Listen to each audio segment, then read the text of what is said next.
বেশিরভাগ মানুষ লোভী, অথচ তার জান্নাতের লোভ নেই।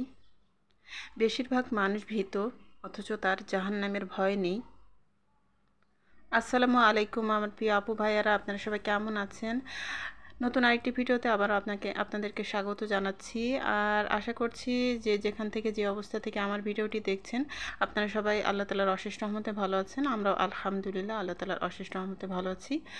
তো আজকের ভিডিওটা আমি সন্ধ্যা থেকে শুরু করেছি। আর আমার হাজব্যান্ড কিছু বাজার এনেছিলেন। তো আসলে আমার হাজব্যান্ড না, আমার ছেলে এনেছিল। তো আমার ছেলে কিছু বাজার এনেছিল। আর আমার হাজব্যান্ডের যেহেতু পিঠে ব্যথা, তো বাজার আনতে পারছে না। ভারী জিনিস উঠালেই তার পিঠের ব্যথাটা বেড়ে যাচ্ছে। তো এই কারণে আমার ছেলেকে দিয়ে আনিয়েছিলাম টুকটাক অল্প কিছু বাজার। তো এই তো সে বাজারগুলো আমি এখন গুছিয়ে রেখে দিতেছি। আর এখানে এই যে টয়লেট টিস্যু, তারপরে তিব্বত বল সাবান, তারপরে ময়দা আছে 2 কেজি, আর ডিম আছে 2 ডজন। তো এই তো টুকটাক কিছু বাজার আমার ছেলে এনেছে। আর এখন এই যে আমি ডিমগুলো গুছিয়ে নিব, গুছিয়ে ঝুড়িতে তুলে নিব। আর আমি যদি বাইরে যাই তখন আমিও কিছু কিছু কিছু বাজার নিয়ে আসি। তো এভাবে আর কি আমাদের চলতেছে। আর আমাদের আসলে ওইভাবে একবারে মাসের বাজার করা কিংবা একবারে বেশি করে বাজার করা ওরকম করা হয় না। যখন যেটা লাগে তখন সেটা নিয়ে আসা হয়, এভাবেই আসলে আমাদের বাজারটা করা হয়। আর যেহেতু আমাদের মাছ তারপর সবজি বেশিরভাগই আমাদের বাগান থেকে ওখান থেকে আসে। আর এমনিতে কেনার মধ্যে আমাদের বেশিরভাগ মুরগিটাই কেনা পড়ে। আর এমনিতে অন্যান্য যে সমস্ত মশলাপাতি বা মুদি বাজার এগুলো কেনা পড়ে। তো এগুলো যখন যেটা লাগে তখন সেটাই আনা হয়, এভাবে আর কি আমাদের চলে। তো এই তো আমি ডিমগুলো এখন গুছিয়ে ঝুড়িতে করে এখন জায়গা মতো রেখে দিব। আর পরবর্তীতে আমি ডিমগুলো ফ্রিজে উঠিয়ে নিব। আর আজকের এই ডিমগুলো আমি ধুবো না, কারণ ডিমগুলো অনেকটাই ফ্রেশ ছিল, একদমই কোনো ময়লা ছিল না ডিমে। তো আমার প্রিয় আপু ভাইয়ারা যারা আমার ভিডিওতে ক্লিক করেছেন, দয়া করে একটা লাইক দিয়ে আমার ভিডিওটি দেখে নেবেন। আর যেহেতু আমি প্রত্যেকদিন ভিডিও দেওয়ার সিদ্ধান্ত নিয়েছি, তার কারণটা আমি গত ভিডিওতে বলেছিলাম যে আসলে আমার ওয়াচ টাইমটা এখনও অনেকটা বাকি রয়েছে। আর যেহেতু আমার ভিডিওতে তেমন একটা ভিউ হয় না, তো ওয়াচ টাইমটা পূর্ণ করতে আসলে আমি একটু টেনশানে আছি যে পূর্ণ হবে কি না। তো এই কারণে আমি রেগুলার ভিডিও দেওয়ার সিদ্ধান্ত নিয়েছি। তো আশা করছি আমার প্রিয় প্রিয় আপুরা আমাকে সাপোর্ট করবেন। আর এটা হচ্ছে পরদিন সকালবেলা। তো এখন এই যে আমি নাস্তা রেডি করে নিয়েছি। আর আজকের নাস্তায় ছিল ব্রেড আর ডিম পোস্ট, তারপরে এখানে লেটুস পাতা, শসা, এগুলো দিয়ে আমার হাজব্যান্ডকে নাস্তা দিয়ে দিয়েছি। আর এখন এই যে আমার মেয়েকে নাস্তা দিব। তো এখানে যে আমি আরেকটাও ডিম পোস্ট করে নিতেছি। আর আমার মেয়ের ছোট মেয়েকে তো সকালে আমি স্কুলে দিয়ে এসেছি। আর সকালবেলা তো আসলে অনেক সকালে আমার মেয়ের স্কুলে 7টা 20-এ। তো এই কারণে অনেকটা তাড়াতাড়ি গিয়ে আর কি মেয়েকে স্কুলে নিয়ে যেতে হয়। তো অনেক সময় আমার ছেলেও দিয়ে আসে, আবার অনেক সময় আমিও দিয়ে আসি। তো আজকে আমি গিয়েছিলাম। আর আমার বড় মেয়ের পরীক্ষা চলতেছে। তো আমার বড় মেয়ের আজকেও পরীক্ষা আছে, ওর 10:30টায় পরীক্ষা। তো আমি এখন ওর নাস্তাটা রেডি করে দিলাম। তো আজকে আমরা সবাই এই নাস্তাই করে নিয়েছি, ব্রেড টোস্ট করে ডিম পোস্ট দিয়ে আর কি খেয়ে নিয়েছি। আর আমার ছোটো মেয়েও এই নাস্তাটাই আর কি করে গিয়েছিল। আর এখন এই যে আমিও নাস্তা করে নিতেছি। তো এখানে যে আমি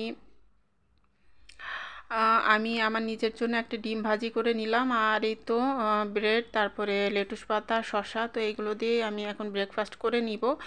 আর এই নাস্তাটা আসলে বেশ ঝটপট করার জন্য কিন্তু বেশ ভালো। তো আসলে সব সময় তো আর রুটি সবজি বা পরোটা এগুলো তো করতে ভালোও লাগে না। তো এই কারণেই আজকে শর্টকাটেই চালিয়ে দিলাম। আর এখন এই যে আমি একটু কফি খেয়ে নিব। তো আজকে আমি একটু ব্ল্যাক কফি খাবো। আর আসলে গুঁড়া দুধটা শেষ হয়ে গিয়েছে, তো এই কারণে গুঁড়া দুধটা আনাও হচ্ছে না। তো আমার হাজব্যান্ডও ব্ল্যাক কফিটাই খাচ্ছে। আর আমিও একটু ব্ল্যাক কফি খেয়ে নিচ্ছি। আর রং চাটা আমার কাছে খেতে বেশ ভালোই লাগে। তো রং চাটা আসলে বানাতে ইচ্ছা করছিল না, তো আমি ব্ল্যাক কফিটা একটু বানিয়ে খেয়ে নিব। আর গুঁড়া দুধ যখন আনা হবে তখন তো দুধ দিয়ে আমি চাটাই খাই। আর কফিটা তো আমার খাওয়া হয় না খুব একটা, কারণ কফিটা আমি খুব একটা বেশি পছন্দ করি না, আমি চাটাই পছন্দ করি। তো যাই হোক, এখন এই যে কফিটা খেয়ে তারপর কিছুক্ষণ রেস্ট করে আমার মেয়েকে আবার স্কুল থেকে নিতে চলে এসেছি স্কুলে। তো আমার মেয়ের দেখা যায় যে স্কুল ছুটি হয় 10টার সময়, কিন্তু ওর মানে খেলাধুলা এতটা করে যে মানে অনেকক্ষণ ধরে খেলাধুলা করে আর বলে যে 11:30টার দিকে যেতে স্কুলে, যে ওকে আনতে, কারণ ওর ফ্রেন্ডরা থাকে, তো ফ্রেন্ডদের সাথে অনেকক্ষণ আর কি মাঠে খেলাধুলা করে। আর স্কুলের মাঠ তো অনেক বড়, বিশাল বড় মাঠ, তো খেলাধুলা করতে পছন্দ করে অনেক। আর আসলে আমাদের বাচ্চারা তো যেহেতু আটকা জায়গার মধ্যে থাকে, খেলাধুলা করার কোনো জায়গা পাওয়া যায় না। তো আমিও বলি যে ঠিক আছে, সমস্যা নেই। তো আমার মেয়েকে আমি অনেকটা সময় আর কি খেলার জন্য দিই। তো আমি অনেক পরে যাই, দেখা যায় যে আমি 11টা, 11:30, মানে 11:15টার দিকে যাই, গিয়ে ওকে নিয়ে আসি। তো আমার ছেলেও যায় মাঝে মাঝে, আমার ছেলে যখন ক্লাস থাকে না তখন আমার ছেলেও যায়, যে ওকে নিয়ে আসে। তো এই তো এভাবে আর কি চলে। তো এই তো আজকে যেহেতু আমি এসেছি আর ও ফুচকা খেতে চাইলো, তো ফুচকা খাচ্ছিল। তো যাই হোক, এখন এই যে আমার মেয়েকে নিয়ে বাসায় চলে এসেছি, আর এই যে আসার পথে হালকা পাতলা কিছু বাজার নিয়ে এসেছি, আর এখানে কাঁচামরিচ, লেবু আর উস্তা এনেছি।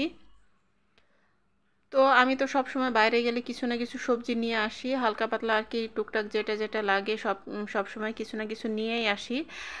তো আমার কাছে কেনাকাটা করতে বেশ ভালোই লাগে, সংসারের কেনাকাটা। তো এখন এই যে আমি রান্না বসিয়ে দিয়েছি। তো আজকে পেঁপে ভাজি করব, আর মুরগির মাংস দিয়ে আলু দিয়ে রান্না করব ঝোল, আর ডাল রান্না করব। তো এই তো এগুলো আজকে আমাদের রান্না বান্না। তো এখন সেটাই আমি রান্না করে নিব। তো আসলে আহ, যে যেমন কর্ম করবে সে তেমন ফল পাবে, এটাই স্বাভাবিক। তো আসলে অন্যের জন্য যারা খারাপ চায় তাদের কখনোই ভালো হয় না। তো এটা সব ক্ষেত্রেই, আর এটা কিন্তু সবসময় দেখা যায় যে যারা অন্যের ক্ষতি চায় তাদের কখনোই কিন্তু ভালো হয় না। তো আসলে আমি যদি নিজের ভালো চাই তাহলে আমাকে অবশ্যই অন্যেরও ভালো চাইতে হবে।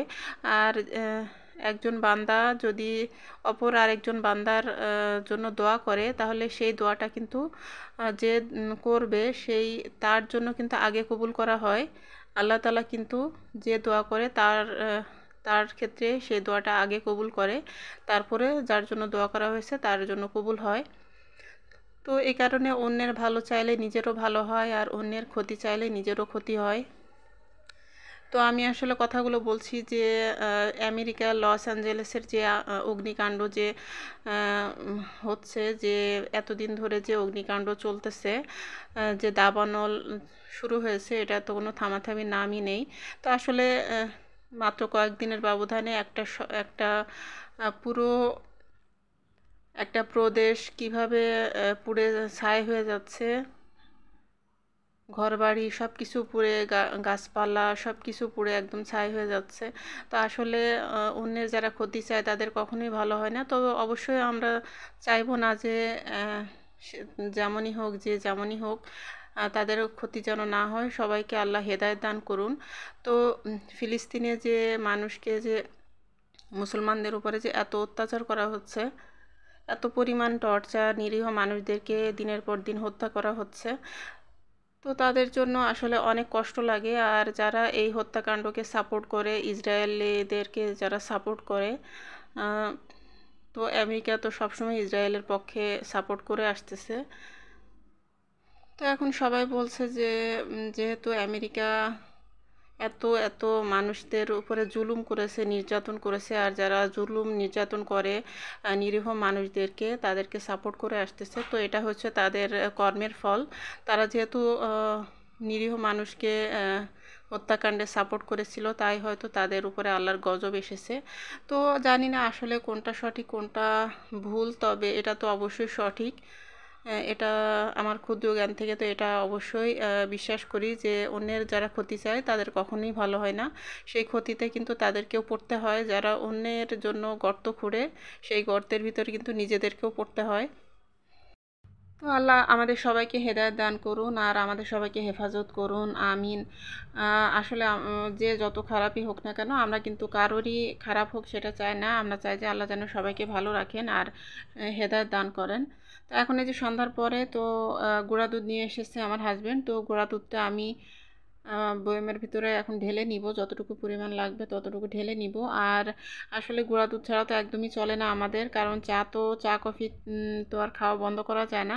তো চা কফি যাদের খাওয়ার অভ্যাস আছে তাদের তো রেগুলারই খেতে হয়, না হলে চলেই না। তো এই তো আমার হাজব্যান্ড নিয়ে এসেছেন, তো আমি এখন নিজে বয়ামের মধ্যে করে ঢেলে জায়গা মতো রেখে দিব। আর এই তো আজকের ভিডিওটা জানি না আপনাদের কাছে কেমন লাগবে। তো আমার কথার মাঝে যদি কোনো ভুল ত্রুটি হয়ে থাকে তো তাহলে প্লিজ আমার প্রিয় আপু ভাইয়ারা ক্ষমা সুন্দর দৃষ্টিতে দেখবেন। আর আসলে আমি তো ওইভাবে সুন্দর করে কথা বলতে পারি না, মানে আমার মনে যেটা আসে সেটাই বলি। আর দেখা যায় যে অনেক সময় অনেক কিছু বলতে চাই কিন্তু সেটা মুখে আসে না। তো এই তো এভাবে আর কি কাজ করে যাচ্ছি ইউটিউবে, জানি না কতদিন কন্টিনিউ করতে পারবো। তো সব কিছুই আল্লাহ তালার ইচ্ছা আর আপনাদের সাপোর্ট, আপনারা সাপোর্ট করলে হয়তো বা টিকে থাকতে পারবো, না হলে আর সেটা সম্ভব হবে না। আর এই তো সন্ধ্যার পরে কিছু নাস্তা এনেছিলেন আমার হাজব্যান্ড, তো এখানে যে রোল এনেছিলেন। তো আজকের মতো এখান থেকে বিদায় নিচ্ছি। আল্লাহ হাফেজ, আসসালামু আলাইকুম।